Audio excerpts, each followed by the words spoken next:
America के साथ हालिया युद्ध के बाद ईरान अपने पड़ोसियों पर भड़क उठा है। इस्लामाबाद में हुई बातचीत विफल होने के बाद अब ईरान ने अपने 5 मुस्लिम देशों बहरीन, सऊदी अरब, कतर, यूएई और जॉर्डन पर बड़े आरोप लगाते हुए युद्ध में हुए नुकसान की भरपाई की मांग की है। संयुक्त राष्ट्र में ईरान के राजदूत अमीर सईद इरावानी ने कहा कि युद्ध में इन देशों ने अमेरिका और इजराइल की मदद की है और इसलिए अब हर्जाना भी यही देश देंगे।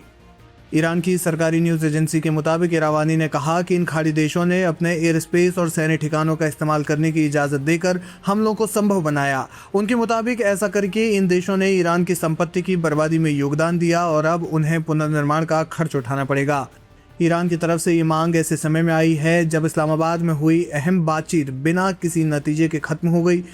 रविवार को ईरान की संसद के अध्यक्ष मोहम्मद बाकिर गलीबाफ और अमेरिकी उपराष्ट्रपति जेडी वेंस के नेतृत्व में हुई बातचीत 1979 के बाद दोनों देशों के बीच सबसे उच्च स्तर की सीधी बातचीत थी। हालांकि परमाणु हथियार और स्ट्रेट ऑफ हॉर्मुज पर नियंत्रण जैसे बड़े विवाद सुलझ नहीं पाए और बातचीत बेनतीजा रही। मुआवजे के बिना कोई समझौता नहीं। इससे पहले ईरान के उपराष्ट्रपति मोहम्मद रजा आरिफ ने कहा है कि मुआवजे की मांग पर कोई समझौता नहीं होगा। उन्होंने कहा कि ईरान के लोगों को हुए नुकसान की भरपाई उनका अधिकार है और जिन्होंने इस युद्ध को बढ़ावा दिया वे इसकी कीमत से बच नहीं सकते। इस मामले पर फिलहाल खाड़ी देशों की ओर से कोई प्रतिक्रिया नहीं आई है। ईरान को कितना हुआ नुकसान? ईरान के सेंट्रल बैंक ने आकलन जारी किया है जिसमें कहा गया है कि युद्ध से बुरी तरह प्रभावित अर्थव्यवस्था को दोबारा खड़े करने में 12 साल से ज्यादा का समय लग सकता है। इसमें तेल रिफाइनरी और ट्रांसपोर्ट इंफ्रास्ट्रक्चर को हुए भारी नुकसान को मुख्य वजह बताया गया है। इसमें यह भी कहा गया है कि औद्योगिक इनपुट सप्लाई की कमी इसी तरह बनी रही तो महंगाई में 180% की बढ़त हो सकती है। ईरान को हुए नुकसान का आकलन लगातार जारी है। खबरें ये भी हैं कि सेंट्रल बैंक की तरफ से एक रिपोर्ट राष्ट्रपति मसूद पेज़ेश्कियान को भेजी गई है। ताज़ा आंकड़ों से पता चलता है कि ईरान 250 अरब डॉलर से ज़्यादा के नुकसान का सामना कर चुका है। फिलहाल दोनों मुल्कों के बीच तनाव कम करने के आसार नज़र नहीं आ रहे हैं। ईरान की सरकारी प्रवक्ता फातिमा मोइज़रानी ने कहा कि शुरुआती अनुमान के अनुसार अमेरिका और इजरायली हमलों से ईरान को लगभग 270 अरब डॉलर का नुकसान हुआ है। मोइज़रानी ने कहा कि प्रारंभिक आंकड़ों के अनुसार आज तक 270 अरब डॉलर का नुकसान होने के संकेत मिले हैं। उनके अनुसार नुकसान के अधिक सटीक आंकड़े सरकार के आर्थिक ब्लॉक द्वारा निर्धारित किए जाएंगे जो कई चरणों में इसका मूल्यांकन कर रहे हैं। प्रवक्ता ने बताया कि पहले चरण में इमारतों के नुकसान का आकलन किया जा रहा है जबकि दूसरे चरण में बजट, राजस्व के नुकसान और औद्योगिक केंद्रों के बंद होने से संभावित नुकसान का आकलन किया जाएगा। मोइज़रानी ने यह भी उल्लेख किया कि ईरान को दिए जाने वाले अमेरिकी सैन्य हट जाने का मुद्दा ईरानी वार्ता टीम द्वारा उठाए जा रहे विषयों में से एक है। इसी बीच एसोसिएटेड प्रेस ने सूत्रों के हवाले से बताया है कि अमेरिका और ईरान के बीच दूसरे दौर की वार्ता हो सकती है। अमेरिका के 2 अधिकारियों और इस घटनाक्रम से परिचित एक अन्य अधिकारी ने बताया कि अगले हफ्ते युद्ध विराम समाप्त होने से पहले दोनों पक्ष समझौते तक पहुंचने के लिए फिर से आमने सामने वार्ता करने पर विचार कर रहे हैं ताकि 6 हफ्ते से जारी युद्ध खत्म किया जा सके। फिलहाल देखना ये होगा कि अगले दौर की वार्ता की जो चर्चाएं चल रही हैं वो कब होती हैं और मिडिल ईस्ट में जो तनाव है वो कहां तक और आगे जाता है।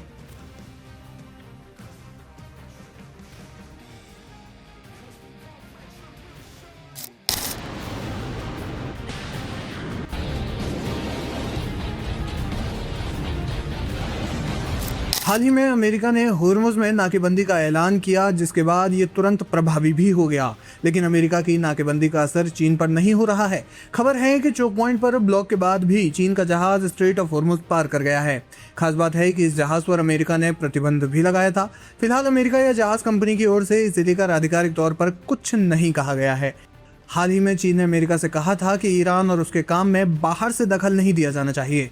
रॉयटर्स की रिपोर्ट में एलएसीजी, मरीन ट्रैफिक और केपलर के डेटा के हवाले से बताया गया है कि चीन का टैंकर रिच स्टेरी होर्मुज को पार कर गया है। डेटा के अनुसार नाकेबंदी के बाद रिच स्टेरी पहला जहाज होगा जो स्ट्रेट ऑफ होर्मुज से गुजरा और खाड़ी से बाहर निकल गया। बड़ी बात यह है कि अमेरिका के राष्ट्रपति डोनाल्ड ट्रंप की इस नाकेबंदी के खिलाफ कई देश सामने आ चुके हैं। प्रतिबंध के बावजूद निकला टैंकर। ईरान के साथ काम करने के चलते अमेरिका ने इस पर प्रतिबंध भी लगाया है। इसकी मालिक कंपनी शंघाई स्वानरुन शिपिंग कंपनी लिमिटेड है। खबर है कि रिच स्टेरी एक मीडियम रेंज टैंकर है जो 2.5 लाख बैरल मेथनॉल लेकर जा रहा था। इसने यूएई से कार्गो लोड किया था। इस मामले में चीन पहले ही धमकी दे चुका है। चीन के रक्षा मंत्री डोंग जुन ने कहा कि हमारे जहाज स्ट्रेट ऑफ होर्मुज के पानी में आ जा रहे हैं, ईरान के साथ हमारे व्यापार और ऊर्जा संबंध हैं। हम उन समझौतों का सम्मान करेंगे और उन्हें निभाएंगे और हम उम्मीद करते हैं कि दूसरे हमारे मामलों में दखल नहीं देंगे। शिन्हुआ की रिपोर्ट के मुताबिक चीनी विदेश मंत्रालय के प्रवक्ता गुओ जियाकुन ने सोमवार को कहा कि होर्मुज में सुरक्षा, स्थिरता और बिना रुकावट आने जाने की सुरक्षा अंतर्राष्ट्रीय समुदाय के आम हितों को पूरा करती है। जब ट्रंप की टैरिफ धमकियों के बारे में पूछा गया तो गो ने कहा कि टैरिफ से कोई नहीं जीता। ग्लोबल टाइम्स के मुताबिक उन्होंने कहा कि चीन का रुख बहुत स्पष्ट है, टैरिफ युद्धों से कोई नहीं जीता। ये धमकियां ऐसे समय में आई हैं जब ट्रंप के मई के बीच में राष्ट्रपति शी जिनपिंग के साथ एक अहम समिट के लिए बीजिंग आने की उम्मीद है।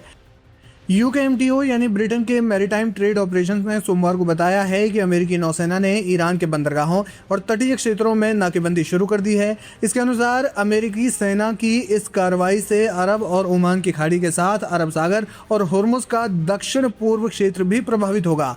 ईरान ने कार्रवाई पर धमकी देते हुए कहा कि वे फारस और ओमान की खाड़ी स्थित बंदरगाहों को निशाना बनाएंगे। फिलहाल देखना ये होगा कि होर्मुज में जो तनाव लगातार तेज हो रहा है उस पर अब अमेरिका और ईरान कैसा कदम उठाते हैं।